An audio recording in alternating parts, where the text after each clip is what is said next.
Welcome to The Explainer. Ever wonder how we really know things about society? Today, we're diving into the sociologist's toolkit. And forget crystal balls. Seriously, you should think of it more like being a detective. Someone who systematically gathers clues to crack the case of human behavior. I mean, let's be honest. We all have our own theories about why people do the things they do. We see a pattern, and we get a gut feeling about it. But how does a sociologist get past just a hunch?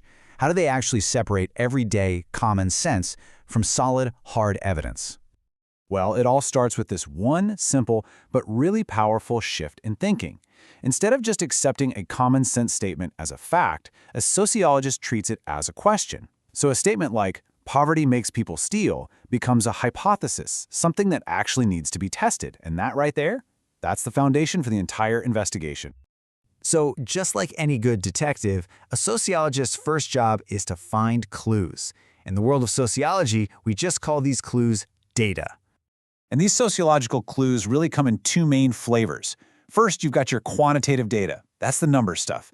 It tells us the what and how many, like the percentage of people who vote a certain way. And then you've got qualitative data, which gets into the why and the how, the stories, the feelings, the motivations behind those numbers. So take a look at this image. A qualitative approach isn't about counting two people on a bench. Nope. It's about asking why. Why are they sitting so far apart? Are they strangers? Did they just have an argument? This type of data is all about trying to understand the meaning and the context of an experience. Now, in contrast, a quantitative approach would be all about the numbers. If we watched, say, 100 couples on benches, we could calculate that 70% sit together and 30% sit apart. Now, this doesn't tell us why they do it, but it lets us see these broad, general patterns across a really large group of people. Okay, so where do sociologists even find these clues? Well, they can go out and gather them firsthand, through interviews or just by watching people. That's what we call primary data. Or they can analyze evidence that's already out there, like government reports or historical documents, and that's secondary data. Using secondary data is super efficient. It saves a ton of time and money. But here's the catch. You have to be extremely critical of it. Since you didn't collect it yourself, you've got to ask, who did? Why did they do it? And can I really trust it? Let me show you a classic example of a dangerous secondary source. This is from the 2004 U.S. presidential campaign.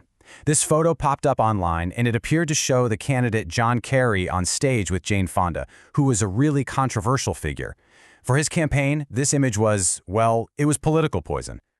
And this thing spread like wildfire. It was powerful, it was emotional, and it was absolutely a potential game changer for the campaign. But a good sociologist or a good detective has to hit the pause button and ask the most important question of all. Is this piece of evidence even real? And you guessed it was a complete fake. The image was actually a mashup of two totally different photos from two different years. It's such a powerful reminder. Before you trust a secondary source, you have got to investigate where it came from. All right, so now let's actually look at the specific tools sociologists use to go out and gather their own primary data. Okay, one of the most common tools in the kit is the social survey. And I'm willing to bet you've probably taken one yourself. It's just a systematic way to gather information by asking a whole lot of people the same set of questions, usually with a questionnaire. And these questionnaires usually have two types of questions. You have closed-ended questions, which give you a set of options, like yes or no.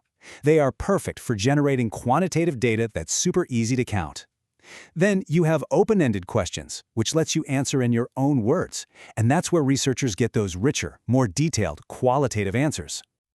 So surveys are great for understanding what people say they do. But what if you want to know what they actually do? For that, sociologists use another tool, observation. Just watching people in their natural settings to see how they behave when they're not thinking about it. So, gathering clues is one thing, but it's not enough. Just like in a crime lab, the evidence you collect has to be verified to make sure it's absolutely rock solid. And every piece of evidence gets checked for two really important things.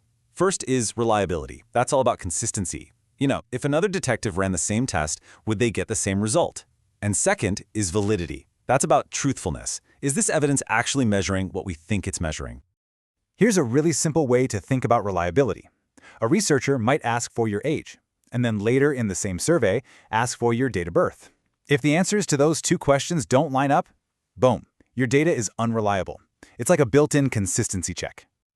And for validity, think about this. Official crime statistics are very reliable numbers, but are they a completely valid picture of all crime? Not really, because we know that a whole lot of crimes go completely unreported. The data is true for what it measures, reported crime, but it's not the whole truth. It's why a good sociologist always has to ask, okay, but what isn't being counted here? And finally, there's this big idea called representativeness. I mean, if your goal is to understand all university students, you can't just survey your 3 best friends, right? Your sample, that's the small group you study, has to accurately reflect the bigger group you want to say something about. And the gold standard for getting this right is something called simple random sampling. It works exactly like a lottery. Every single person in the population you're studying has to have an equal chance of being picked. So how do all these pieces of the puzzle fit together to help us crack the case? Well, it's actually a pretty clear process. You start by turning a simple assumption into a question you can actually test. Then you choose the right tools to gather high-quality, reliable, and valid data from a representative group. And once you have that evidence, you can analyze it to build a strong conclusion about social behavior that goes way, way beyond a simple hunch.